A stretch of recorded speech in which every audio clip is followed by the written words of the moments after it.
Hello students, good morning to all. In the last lecture we have completed our first type of business service, that was banking, and in today's lecture we are moving ahead towards second type of business service, that is insurance.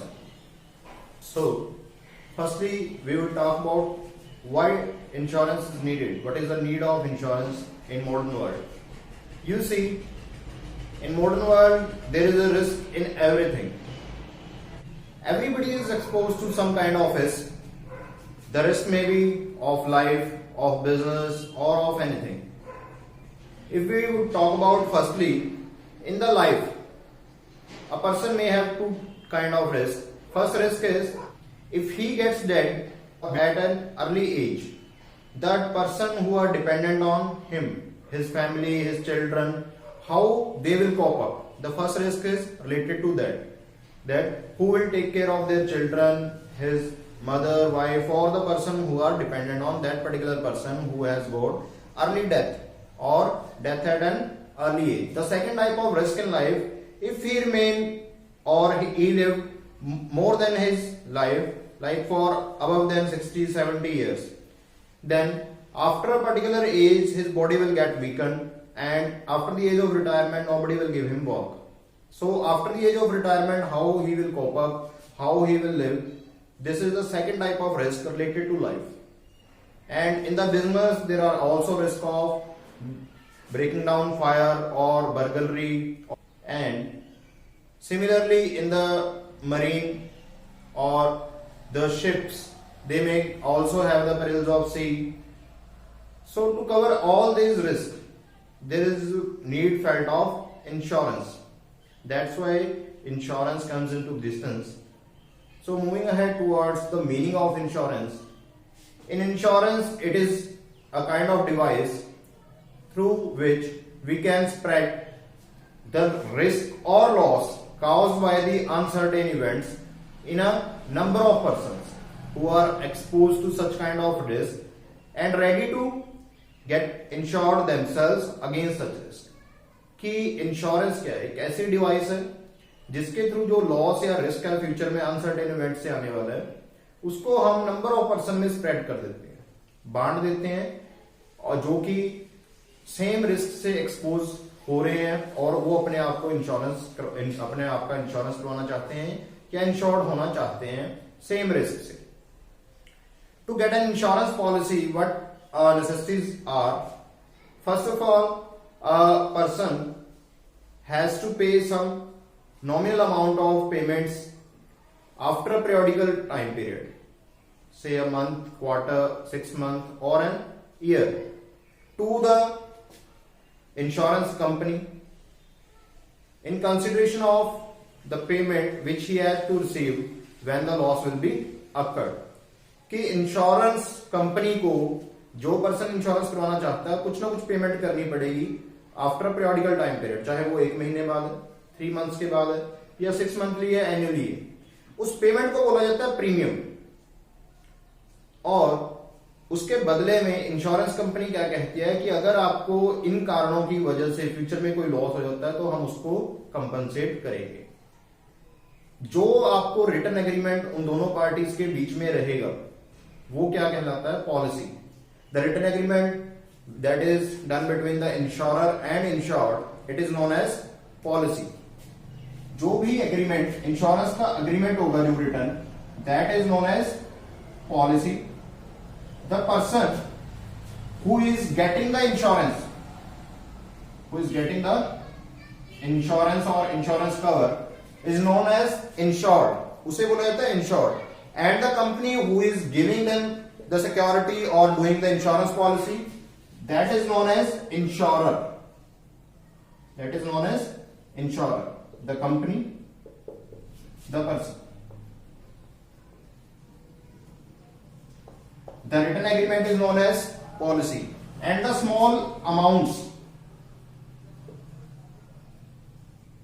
which are paid at regular intervals by insured to insurer is known as premiums. In every student family, you may ask your father or mother that they have taken some kind of insurance policy. That may be a life insurance policy, or for business fire insurance policy, or burglary insurance. So in that case, your parents are insured. The company from which they have taken the insurance policy, that is insurer, and the written agreement, that is known as policy, and the payments which your parents are giving to insurance company is known as premiums. It whole is a concept of insurance. Now there are certain principles on the basis of which insurance contract is negotiated or the dealings are done. What are the various principles? We are looking towards them.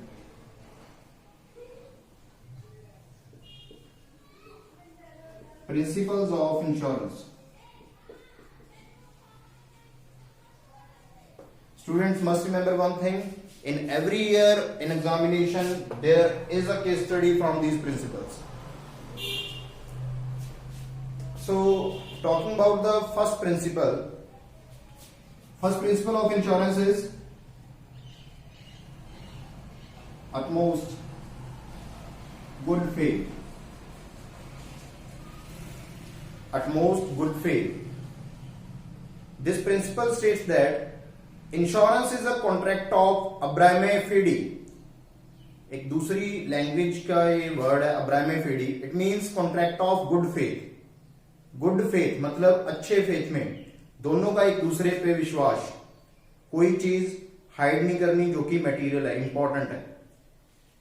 In short इस principal की अगर short में हम definition देखें, क्या क्या चीजें इसमें इंक्लूड रहेंगी.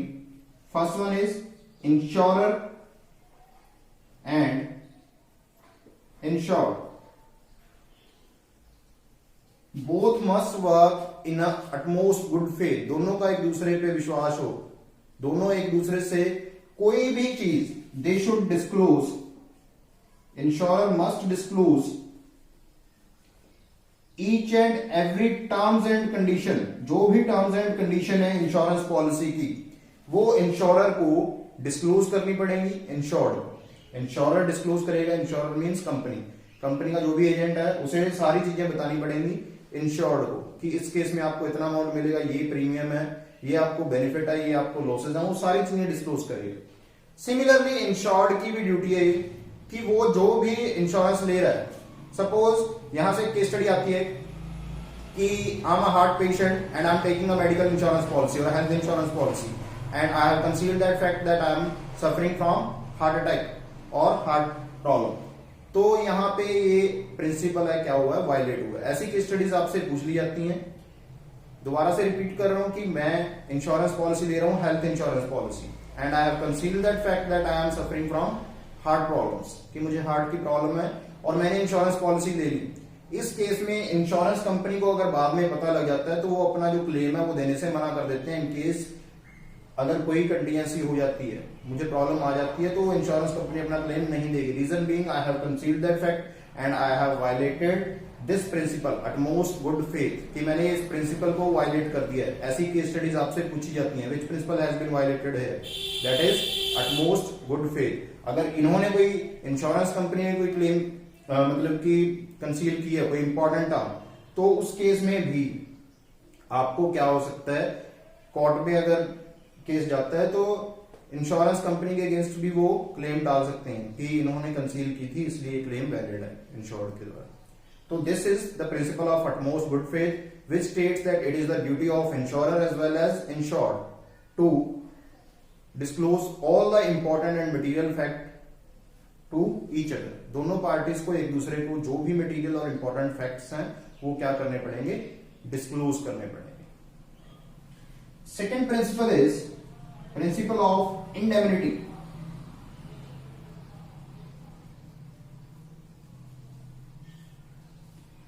Principal of indemnity. इंडेमनिटी होता है कि लॉस को गुड करना, लॉस को कंपनसेट करना. Just this principle states that in any condition no one can earn profit from the contract of insurance, कि कोई भी पार्टी इंश्योरेंस के कॉन्ट्रैक्ट से कभी प्रॉफिट नहीं अर्न कर सकती. इंश्योरेंस किया किस लिए जा रहा है, just to bring the insured in the same position which he was earlier before getting the loss, कि लॉस होने से जो पहले इमीडिएट पहले जो उसकी पोजीशन थी उसी पोजीशन में उसको वापस लेके जाना है। चाहे उसने फायर इंश्योरेंस लिए, चाहे मरीन इंश्योरेंस था शिप के केस में, चाहे लाइफ इंश्योरेंस। लाइफ में ये प्रिंसिपल लागू नहीं होता, मैं बता रहा हूं। इंडेमनिटी में देखिए कि जो भी लॉस हुआ है सिर्फ वही हम क्लेम कर सकते हैं, उससे एक्स्ट्रा नहीं। सपोज आपने बाइक का इंश्योरेंस करवाया और आपका कोई भी एक्सीडेंट की वजह से नुकसान हुआ है उस बाइक का, तो आप उनसे ज्यादा क्लेम नहीं मांग सकते। अगर आपका 2000 रुपीज का खर्चा है तो आपको एट मैक्सिमम अमाउंट वो 2000 रुपीज ही देंगे। असल में तो वो थोड़ा कम ही देते हैं, लेकिन अगर मैक्सिमम अमाउंट भी रहेगी तो जितना आपका लॉस हुआ है 2000 का 2000 आप कवर कर सकते हो, उससे कभी भी प्रॉफिट नहीं अर्न कर सकते। ये इंडेमनिटी का प्रिंसिपल बोल रहा है। सिर्फ इंडेमनिटी का प्रिंसिपल लागू नहीं होता लाइफ इंश्योरेंस के केस में। रीजन क्या है इसका? इट्स रीजन इज कि लाइफ की वैल्यू कभी भी हम मापी नहीं जा सकती। कोई भी पर्सन है अपनी लाइफ का इंश्योरेंस जितने मर्जी रुपए का करवा सकता है, डिपेंडिंग अपॉन इट्स स्टेटस। अपनी स्टेटस क्या है, वो प्रीमियम भरने की अमाउंट कितनी अफोर्ड कर सकता है, उसके हिसाब से वो अपनी लाइफ का इंश्योरेंस करवा सकता है। और क्योंकि लाइफ की एग्जैक्ट वैल्यू कोई भी मेजर नहीं कर सकता, तो वहां पे इंडेमनिटी का प्रिंसिपल अप्लाई नहीं होता। Third principal is principle of contribution. Principle of contribution.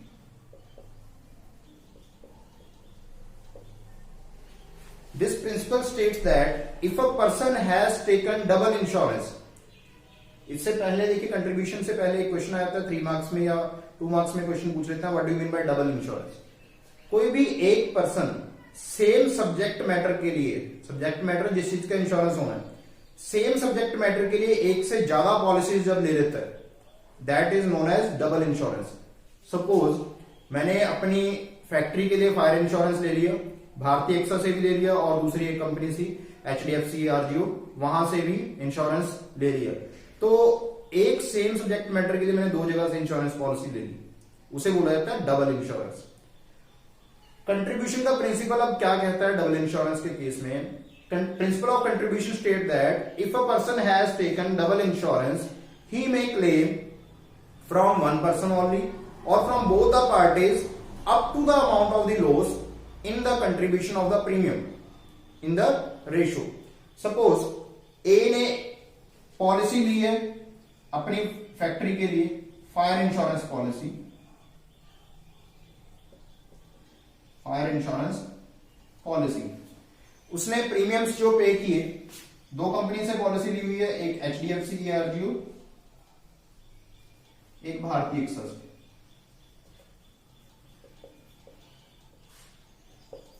यहां पे उसने प्रीमियम कितने कितने फिल किए हैं, अभी डिपॉजिट करवाए हैं। सपोज 1 लाख रुपया प्रीमियम इसके पास डिपॉजिट करवाया था, 50,000 यहां पे वो डिपॉजिट करवा चुका है। अब उसने 2 कंपनी से इंश्योरेंस पॉलिसी ली है, ये प्रीमियम के अमाउंट भर चुका है वो 1,50,000, और उसका लॉस था, जो टोटल लॉस था वो था आपका 9 लाख। 9 लाख रुपीस का लॉस था जो टोटल हुआ है। अब वो दोनों कंपनी से 9 लाख क्लेम नहीं कर सकता, क्योंकि उस केस में कौन सा प्रिंसिपल वायलेट हो रहा है? इंडेमनिटी का। इंडेमनिटी का प्रिंसिपल बोल रहा है कि प्रॉफिट तो वो अर्न कर ही नहीं सकता, तो 9 लाख ही उसे मिलेंगे चाहे उसने डबल इंश्योरेंस करवाया हुआ है। 9 लाख देगा कौन? दोनों कंपनीज मिलके। किस रेशो में? जिन रेशो में उसको प्रीमियम मिले हैं। रेशो मींस देखिए 1 लाख रुपीज प्रीमियम इसको दिए, 50,000 इसको, अगर इसको कट करें हम, रेशो विल बी 2:1, 2:1। तो इस केस में HDFC ARGO की लायबिलिटी क्या रहेगी? 9 लाख। HDFC की जो रहेगी that will be 9 lakh into 2/3। Similarly भारतीय एक्सा की 9 lakh into 1/3, that will be 6 lakhs and 3 lakh respectively. It means that HDFC will compensate him 6 lakh rupees and Bharti AXA will compensate him rupees 3 lakh. This is the principle of contribution. In last year exam, a case study about this concept was also asked in the question paper. in 3 months. So moving ahead towards next principle, it is principle of subrogation.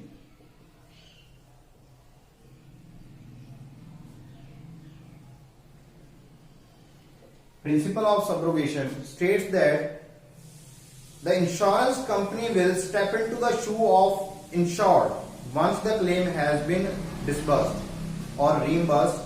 एक बार जब insurance company ने claim दे दिया insured को, उसके बाद insured की जगह insurance company ले लेगी. इसको भी एक एग्जांपल के द्वारा क्लियर कर रहा हूं मैं. सपोज उसी केस में ए ने अपनी इंश्योरेंस पॉलिसी ली थी, फायर इंश्योरेंस पॉलिसी एक ही कंपनी से, HDFC से ली थी 9 लाख रुपीज. देखिए, जब भी कोई नुकसान होता है तो 100% हमारा सामान है वो खराब नहीं होता. कुछ ना कुछ सामान उसमें से ऐसा भी रहता है जो कि बच गया, सेफ रह गया. सपोज इन दिस केस ए की टोटल जो लॉस था वो 9 लाख रुपीज उन्होंने डिफाइन कर लिया कि एग्जैक्ट वैल्यू लगा ली. बाद में उसे पता लगा कि 1 लाख रुपए का सामान ऐसा था जो कि रीसेल हो सकता है. 1 लाख रुपीज जो सामान था वो वापस से ये रीसेल कर सकते हैं मार्केट में कि उस पर प्रॉपर फायर थी, जो वो फायर से एक्सपोज नहीं हुआ सामान. टोटल 9 लाख, लेकिन वो 9 लाख का 9 लाख क्लेम ले चुका है किससे? HDFC से. तो अब जो 1 लाख की गुड्स ठीक है, उस पे किसका राइट रहेगा? Right will be of HDFC company. A can not claim these goods क्योंकि वो पूरा क्लेम अपना ले चुका है. अगर वो एक गुड्स भी रखता है तो प्रिंसिपल ऑफ इंडेमनिटी वायलेट हो रहा है वहां पे. तो इस केस में उसे सिर्फ वो 9 लाख का क्लेम मिल चुका जो मिलना था. अब ये जो 1 लाख की गुड्स हैं ये किसकी हैं? अब HDFC कंपनी की हैं जिन्होंने इंश्योरेंस पॉलिसी की थी.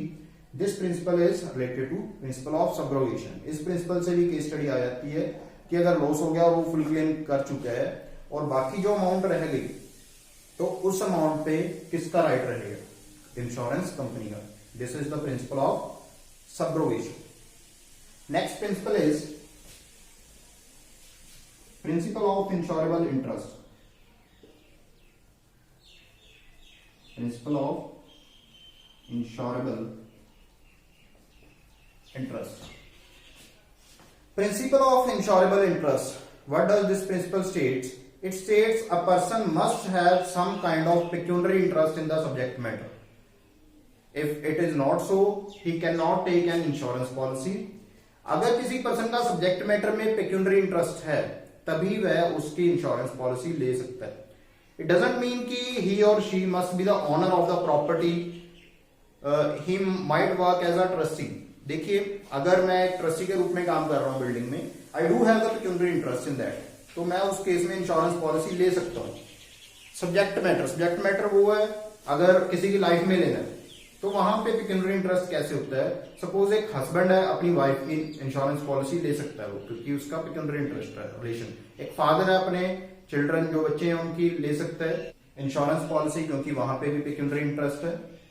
और ऐसी बिल्डिंग के केस में फायर इंश्योरेंस लेना है, एक एजेंट है जो कि अपॉइंट किया गया ऑनर के द्वारा कि आपने इसकी देखरेख करनी है, वो ले सकता है इंश्योरेंस पॉलिसी उस बिल्डिंग. लेकिन ऐसा पर्सन जिसका कोई पेक्यूनरी इंटरेस्ट नहीं है और वो किसी चीज की इंश्योरेंस पॉलिसी लेना चाहे या क्लेम करना चाहे, वो उस केस में नहीं कर सकता. This is the principle of insurable interest.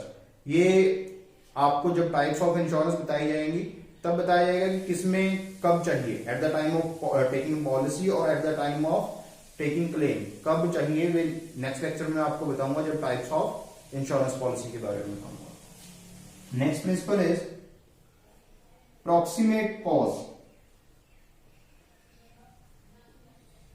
Famous case study आती है इसमें से प्रॉक्सिमेट कॉज कि इंश्योरेंस का पैसा तभी मिलेगा जब लॉस हुआ उसी रीजन से जो रीजन पॉलिसी में पहले से गिवन है. ठीक है, insurance claim will be reimbursed only in that case if the loss has been occurred from the points that was mentioned in the deed और इंश्योरेंस पॉलिसी, जो कि पहले से मेंशन थे. Suppose at the time of taking a marine insurance, सी पेरेंट्स की वजह से जो शिप में लिया जाता है, मरीन इंश्योरेंस में वहां पे पॉलिसी में साफ साफ लिखा गया था कि अगर आपके जो शिप है उसमें नुकसान होता है due to the sea perils. Sea perils में कि समुद्र में तूफान आने से या कोई भी और वोल्केनो वगैरह से अगर कोई नुकसान होता है तो आपको क्लेम दिया जाएगा। लेकिन हुआ क्या, वहां पे जो गुड्स थी उसमें सपोज ग्रेन्स थे, वो रैट्स ने खराब कर दिया और उन्होंने क्लेम किया इंश्योरेंस कंपनी से, तो उस केस में इंश्योरेंस कंपनी पैसे जो क्लेम है वो नहीं देगी। रीजन बीइंग कि रैट के सामान खराब करने से वो सी पेरिल्स में नहीं आता, वो प्रॉक्सिमेट कॉज नहीं है। एक तो ये इसमें पॉइंट डिफाइन करना है आपने। एक ये है कि अगर दो वजह से सामान खराब हुआ है तो जो रीजन डीड में या इंश्योरेंस की जो आपकी पॉलिसी थी उसमें मेंशन था उसे कंसीडर किया जाएगा। उसके अलावा अगर कोई भी रीजन है तो उसमें क्लेम आपको नहीं मिलने वाला। This was proximate cause. One more principle of insurance is there, this is the last principle of insurance, it is mitigation of loss. Mitigation of loss. This principle states that every person must take every preventive steps to minimize the loss. कि जब भी loss हो रहा था तो जो insured था he has a duty to take the necessary steps so that the loss can be minimized. जो लॉस होने वाला उसको कम से कम किया जा सके, मिनिमाइज किया जा सके. If he is not doing so, he has not any right to take the claim. Suppose यहां से केस स्टडी क्या आती है, वही मैं ए वाली एग्जांपल क्लियर कर रहा हूं कि जब फायर ब्रोक डाउन हुई फैक्ट्री में, फायर लगी, आग लगी है फैक्ट्री में, तभी उसे इंटीमेशन मिल गई, लेकिन उसने कोई भी स्टेप नहीं उठाया कि ना तो उसने जो भी फायर ब्रिगेड थी उसको कॉल की, ना खुद आग बुझाने की कोशिश की, और या फिर उसकी लापरवाही से, उसे पता था शॉर्ट सर्किट है फैक्ट्री में, उसने कोई भी स्टेप्स नहीं उठाए कि इलेक्ट्रीशियन को बुला के उस शॉर्ट सर्किट को ठीक किया जा सके। इट मींस कि उसकी लापरवाही से, वो केयरलेसनेस की वजह से वो आग लगी है और लॉस हुआ है। उस केस में भी इंश्योरेंस कंपनी रिफ्यूज कर सकती है जो क्लेम देना है उसके लिए। तो ये था लास्ट प्रिंसिपल। इन प्रिंसिपल में से हर साल एक या दो केस स्टडीज आती हैं आपके एग्जाम में, इंपॉर्टेंट टॉपिक है on the view point of final examination, और जो अभी यूनिट टेस्ट होने हैं उनके लिए। So this was all from my side in today's lecture. I hope everybody has listened it very carefully और सभी को समझ में आ गया होगा। With this, thank you, signing off.